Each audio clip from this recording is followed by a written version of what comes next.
Hey guys, what's up? It's me, Thomas. Today we're back here with y'all Scorcher.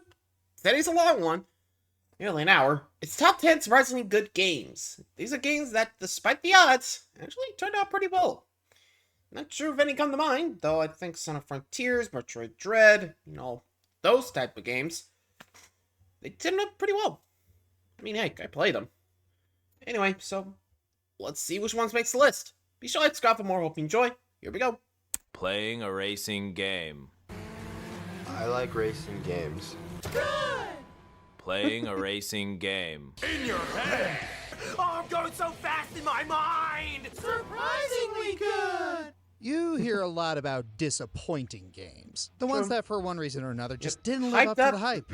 Heck, I did my own list about the subject. What you don't hear about nearly as often is the opposite. The games that had everything going Came against out them, on yet somehow managed to Destructive knock Hope it were out of the pretty park. There are many ways it can happen. Maybe it went through a ton of development hell. Perchance it's the latest entry in a franchise that's been going downhill. Perhaps it's from a developer with a bad track record. Or possibly the marketing did a really bad job selling it. Whatever the Again, reason, it really these are the depends on top how you 10 play it. surprisingly Here we good go. games.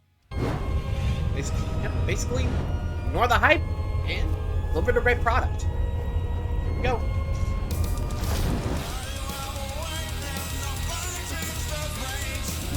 Just love jamming out to this. I wonder which Pokemon game will get out of this.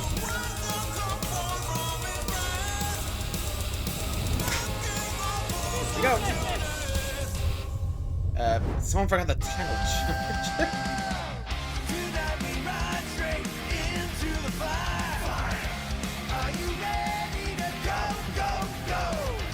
While not exactly high on the food hi, Dead chain, Island. the original Dead Island by Techland and Deep Silver mustered some pretty split reviews. The gameplay and atmosphere are praised, while the story isn't to many Weak. people's liking. 3 years after its arrival, a teaser for the sequel, Dead Island 2, was announced, and then Nothing. nothing. DI2 ended up being another victim of development hell. In this case, going through all 9 layers. It started off when Techland and Deep Silver ended up parting ways. After that, DI2 ended up bouncing from one dev to the other, Jaeger, Sumo, before finally landing on Dambuster Studios. 3. This was Wow. going on for 11 years, by the way. You don't want this to be called Dead Island forever, do you? At that time, we saw a bundle of Dead Island spin-off games that were just not good. The series basically burnt out with Survivors in 2018, long before 2023, when we finally got DI2. So after 11 I'm pretty years sure of I would have been development like, hell, eh. multiple custody battles, mediocre spin-offs, how did the game turn out? Decently, actually. You're lying, Dolores. No, I'm Nope, serious. not really. The game Watch. ended up being pretty fun. They stepped up in graphics compared to the first chapter, and while they backed off with the open world gameplay, they made up for it with a gore system that's really shouldn't feel as satisfying as it is. Yeah. Well, that's one way to satisfy the bloodlust. Woohoo! However, I can't Story really bad again? see myself putting it any higher on the list. It's serviceable and not a bad game in any way. It's just not really exceptional. Zombie games come and go, so this ended up being one of 1.5 million. Plus, did anyone really care about the story? We just No. wanted to see the glorious display of carnage and gore. Despite all that, it's still commendable that the game survived limbo and still managed to be a decent play. So, Yeah, not true. gonna Could've bite been the worse. hand that managed to survive. Alright. During the 2000s, there was a period when the Final Fantasy brand was synonymous with edge. Whether it was because of the games themselves or the fans, it was perceived as LC7? the emo franchise. Eventually, this perception faded away with the general popularity of the subculture, only for it to come roaring back. Yeah, the moment Stranger of Paradise was announced, people memed it to hell and back. Here we go. An edgy 2000s prequel to the original Final Fantasy. This is the kind of thing Dorkly would have done. It also didn't help that the Yeah, I demo can was imagine initially that. bugged to the point of being unplayable. Ooh. But, as you can see from its placement on the list, totally Back. different story on release.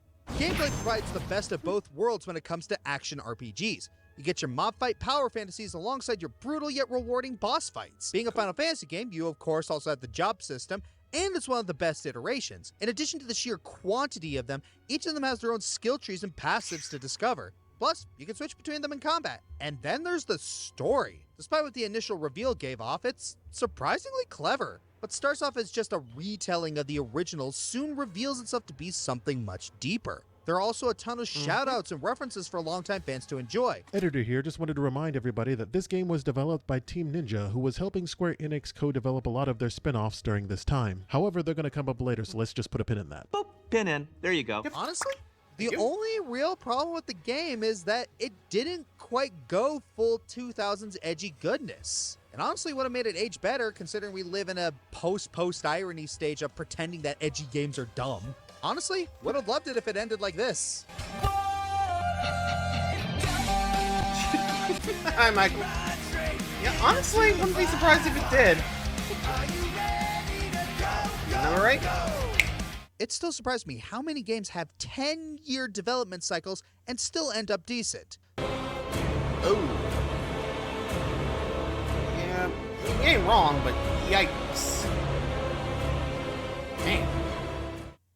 Though a couple of them still took a few years longer to get good. When you think of Koei Tecmo, what's the first thing that comes to mind? Dynasty Wars? Okay, but I'm guessing there's more, right?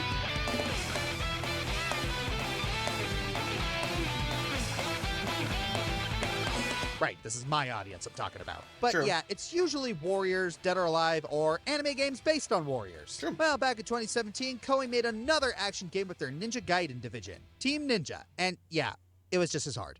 Nioh is an action RPG that takes place in good old feudal Japan following should an remember this Irishman one. named William Adams, who became a samurai. This is based on actual historical events, by the way. Look it up. The game had really good reviews when it came out, and together with its sequel, sold over 7 million copies. But did you know the hell that came from making this game?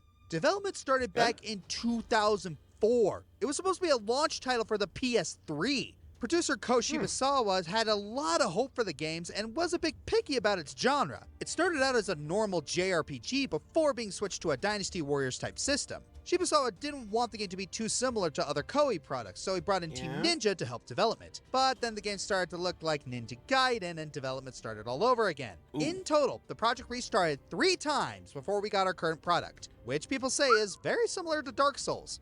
And I don't blame them. It's very Souls-like flavor, down to its stamina-based action system and difficulty. Doesn't help that the development team was highly influenced by Souls for the game too. Despite this, Nothing wrong Nioh with was that. able to I stand mean, it on works. its own, using a combat system influenced by both Souls and Ninja Gaiden, with a loot system inspired by Diablo. The game did have to be delayed a bit due to feedback from demos, but did pretty well in the end. Going from development hell to just being a Souls clone to a successful new IP is pretty rare in this day and age, so it's good to see developers not giving up on games that really deserve the limelight.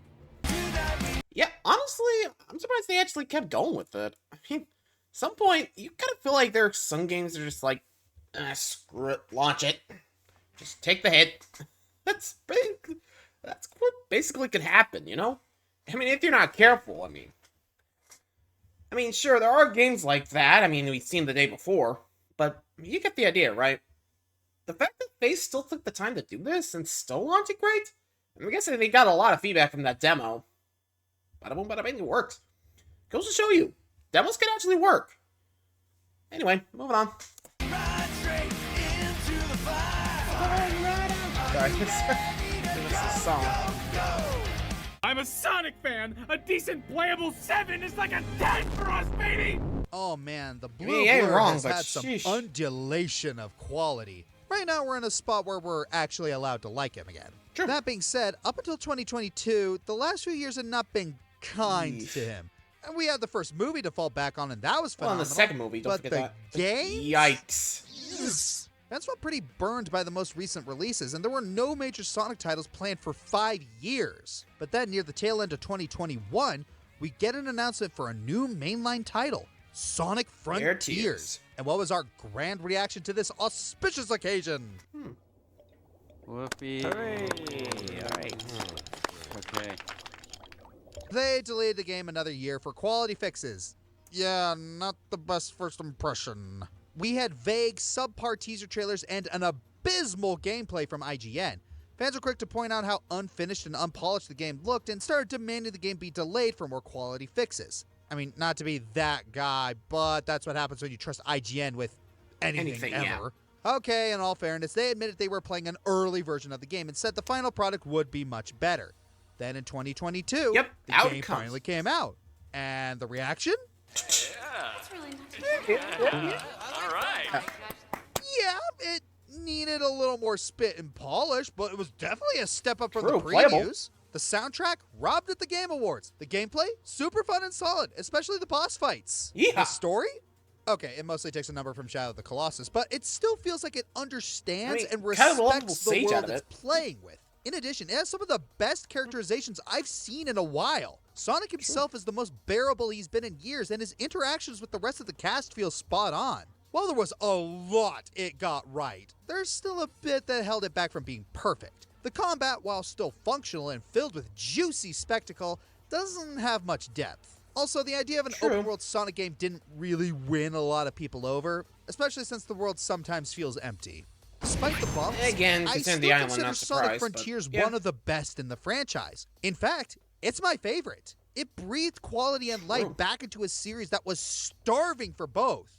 And it seems that it's paved the way for a brighter future. It's kind of inspirational considering the rough start it had before release. And yet it picked itself up, brushed itself off, and delivered in spades. Yep, amen to that.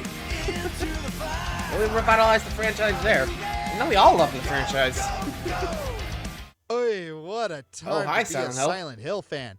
The three main titles were considered the golden age of the franchise. Since then, every game following Silent Hill 3 has been way more Yeesh. divisive in terms of audience reactions. Even the quote-unquote good ones are considered worse than the OGs. But hey, at least we have PT to keep our hopes alive. And they're on.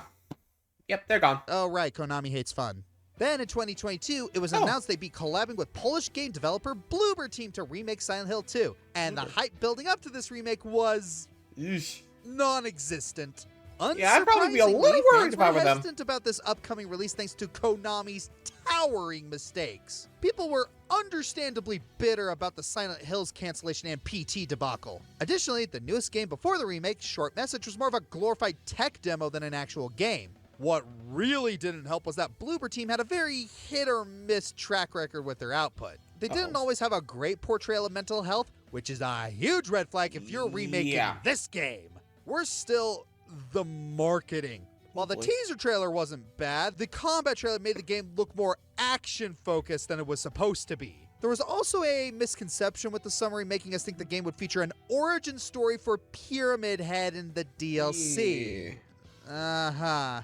Yeah, if mean, you we all played the know game, it. there's multiple reasons why that can't Simply. work. Thankfully, this was proven false, but folks, we're still trepidatious. Despite Yeah, you having think? so much against it, when the game finally debuted in October 2024, it did way better than expected. Yeah, the original game is still legendary, but the remake managed to take what made it great and improve it in a lot of ways. The visuals add a whole new layer of Yeah. creepiness and ambiance while still retaining the gruesome monster designs. The combat, while not perfect, is more utilized for modern gameplay along with the navigation. True. The writing and characterizations also got fine-tuned and a lot more nuanced, showing how it can handle the subject of trauma and mental health delicately. Silent Hill 2 is That's still kind of remembered blooper. fondly for how much it added to the survival horror genre. While the remake didn't have such a revolution, it didn't need one.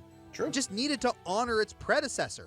And it's safe to say, it did It is a so. remake. And then Makes some. sense. It managed to revive people's Ugh. faith in the Silent Hill franchise after a perpetual dry spell. And even got praise from the original cut's director. Come on. Nice. That's gotta mean something. I just hope Konami can pull it up, but I just hope they don't fuck it up. Number 5, let's go.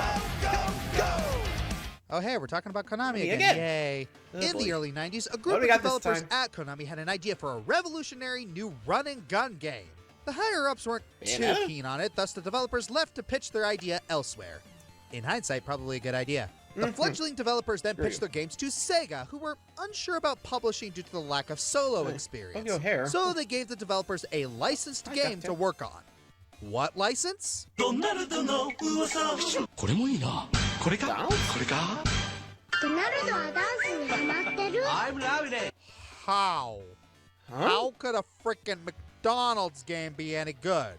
Especially one from Oh, 1993. Treasure Who Land. even made this? Oh, Toho. Great Toho. Damn. Wanna see some more? Treasure!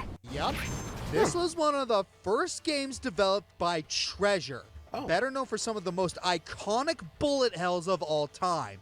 Just about anyone else would have done the bare minimum possible just so they could work on the game they actually pitched. But they Fair, didn't settle but they for wanted less. to show their skills, I While guess. the game is by no means a must-play, it's a solid platformer with some great presentation. To put this into again, it doesn't perspective, look that bad. the higher-ups at Sega were so impressed that they let Treasure go ahead with Gunstar Heroes before Treasure Land Adventure was finished. Man, all this talk about Thanks, fast Sega. food really gets me hungry. I could go for some In-N-Out. I'm good. Man, I already ate, so I'm good. Number 4 coming up.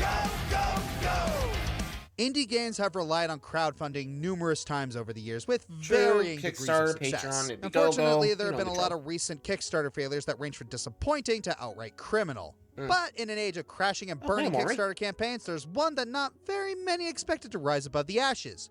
Omori. Want to know how much of a surprise hit this little horror RPG ended up being? It beat out FNAF on my indie horror Oh, games yeah. list. You heard me.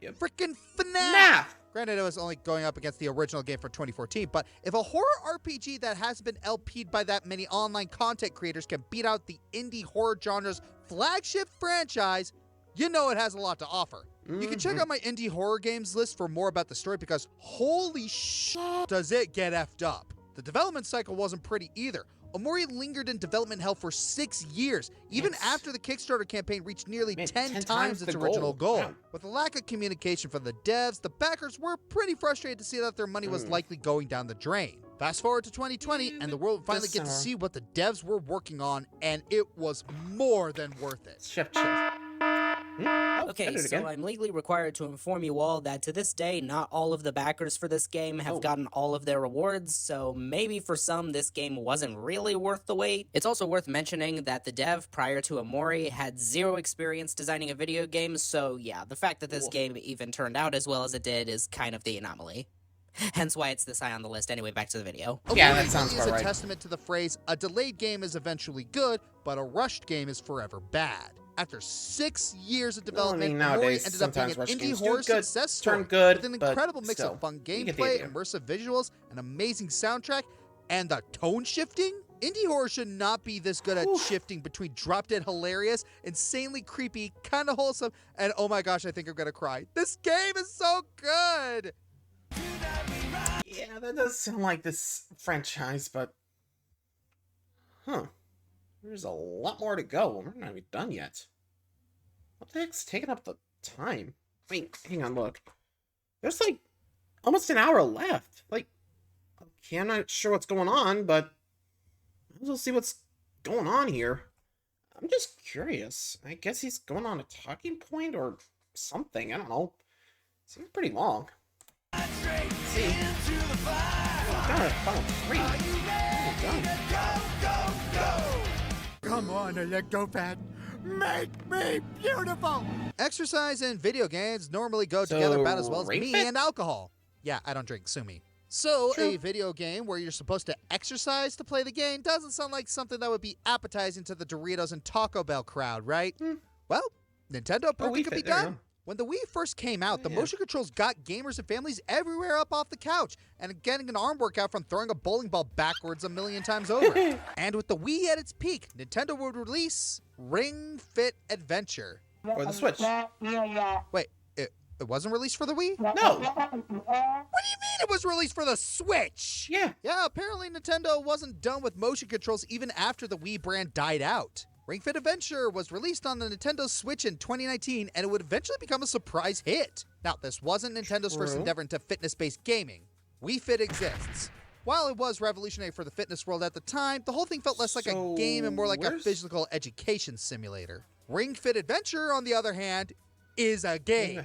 It's a turn-based RPG where the attacks are all physical movements you make with the ring con and leg strap. There's an actual story mode to the game where you play as a young athlete who meets a sentient ring and together that to defeat an evil bodybuilding dragon named Drago. This makes it so that there's actual investment in the game, motivating the player to keep up their exercise routine better than any fitness calendar. Sure. This game is also guided routines and party-style games for those who mostly care about the fitness part. Speaking of which, the main reason for Ring Fit Adventure becoming a smash hit is the time that it came out. Sure, it was overlooked at first when it was released in October of 2019, but fast forward to March 2020, and it became a great way for people to get a regular exercise while the gyms were closed due to certain something. Yeah, virus. As a result, Ring Fit Adventure became everyone's go-to exercise tool to burn off all the takeout they were ordering at the time. Ring Fit Adventure shows that exercise and video games can go hand in hand, but it would arguably change a lot of people's exercise routines. Yes, the pandemic is over and you can still hit the gym and grab those dumbbells if you so desire, but when you've got an exercise game this creative and this fun to play, why not just put your Nintendo Switch in your home gym and cancel that overpriced gym membership? Why not? If you're like me, you could just lift and lower your kids multiple times. Does sound like an easy one. Number 2? Romance, school, and everything cute. These were the ingredients chosen to create the perfect dating sim. But developer 4-Leaf accidentally added an extra ingredient to the concoction. 4chan. Before we can even talk about how good this game is, we need to talk about its origin. One day on 4chan, an omake detailing a hypothetical dating sim focused on disabled girls was uploaded. A small group of people suddenly decided they wanted it for real and began working on what would become Katawa Shoujo. Being made for free by a bunch of people with little professional experience, Don't think I've heard that project game. went through a nightmare production before it was finally released 5 years later. Then there's the game's central premise, a dating sim about disabled girls. That's the kind of thing you see South Park do as a parody. Yet despite It does sound like a parody. everything, the game turned out fantastic. For starters, the presentation. Absolutely no looks money really went great. into this, yet it looks gorgeous. There are professional quality, fully animated cutscenes for crying out loud. Of course, that all pales in comparison to the most important part of any visual novel, the story. Each character you meet feels fully defined and unique. Even if you're not super into the archetype a given girl represents, they're still well written enough that each route is worth pursuing. The subject of disabilities is also handled incredibly tactfully, far greater than some pieces of media ever did. It managed to strike that perfect balance between informative and respectful, but not preachy and infantilizing. Katawa Shoujo is often recommended as the game to introduce others to dating sims, and it's not hard to see why. With all the signs pointing to the game being simple gooner bait with a little bit of effort, it not being that is a serious breath of fresh air. Now the honorable mentions. Let's check it out. Dead Space Extraction. Wow, this game works exceptionally well on rails. Street Fighter 3. Once the pain of losing most of the roster subsided, the strengths were far more appreciated. Mega Man Star Force. Shakespeare? In my Mega Man game? Preposterous! My Friendly Neighborhood. Given the saturation of mascot horror, it's tough to stand above the rest. But even then, this game pulled it off. Paper Mario Origami King. Is it a good Paper Mario game? No. Is it a competent and well-celebrated cult classic? Apparently. Doom 2016. A good reboot that respects the original and builds upon it? That's impossible! Soul Calibur 6. Turns out all they had to do was delete everything from 5. There you go. And the number 1 surprisingly good game is...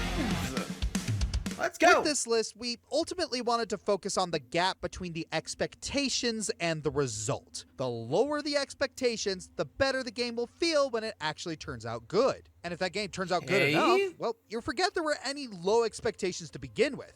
So, anyone remember Aliens Colonial Marines? Hello, my baby. Hello, my honey. Hello, my ragtime gal. Oh boy, when this came out, it was making headlines about just how broken, buggy, just borderline unplayable it was. The enemy AI just didn't work. It was completely rushed out, and the trailers gaslit everyone with footage and information that reflected nothing of the train wreck people were in store for. But see, we had to refresh you for that. Because nowadays, when you think alien games, you don't think Colonial Marines. You think Alien Isolation. There we go. Gone are the pathetic idiocy of the last game, Xenomorphs. You're now trapped with an aggressive, intelligent alien only able to run and hide. And it knows where you are. Oh yes, Alien Isolation is a masterpiece of horror. Needs no introduction. In Colonial Marines, the AI infamously broke due to a single misspelled line of code. But here, the Xenomorph is packing one of the most sophisticated and intelligent coding, guiding every action it takes. How smart is it? Check out Top 10 Smartest Bosses. That wasn't You'd be one, I think, right? surprised. If you look at the previous game and other games in this franchise, it's just night and day. Other games tried to make you an unstoppable space marine against hordes of xenomorphs, but it never really reflected never how captured the the original movies magic of the portrayed movie. them. And it achieved varying degrees of success, mostly negative. Yeah. But this... Everyone was utterly blindsided by both the monster and the game's quality. Now what?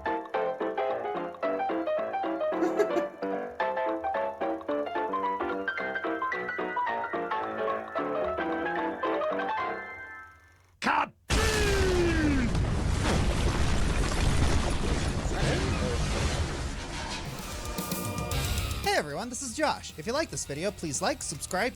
Give me a second. I'm not sure what... Okay, a lot of dead air. Give me a sec. Yeah, okay, that explains a lot. Okay.